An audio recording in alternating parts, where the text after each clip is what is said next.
आरक्षणातील सगळे सोयरे तरतुदीचे कायद्यात रूपांतर करून त्याची अंमलबजावणी करण्यासाठी 1-2 दिवसात विधानसभेचे विशेष अधिवेशन बोलवण्याची मागणी करून मनोज जरांगे पाटील यांनी शनिवारी पुन्हा बेमुदत उपोषणाला सुरुवात केली।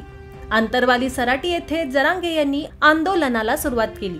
राज्य मागास आयोगाच्या शिफारसीनुसार मराठा समाजाला कायमस्वरूपी टिकणारे आरक्षण द्या।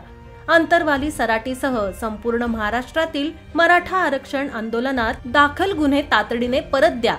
हैदराबाद संस्थान, मुंबई गव्हर्नमेंट आणि सातारा संस्थानचे गॅजेटला शासकीय दर्जा देऊन शिंदे समितीकडे द्या, अशा मागण्या त्यांनी केल्या व भुजबळांना राज्याचे पोलीस द्या। छगन भुजबळ यांच्यावर टीका करता ते म्हणाले, भुजबळांच्या संरक्षणासाठी महाराष्ट्रातील सर्व पोलीस द्या। आता ते म्हातारे झाले आहेत, त्यांना कोण मारणार?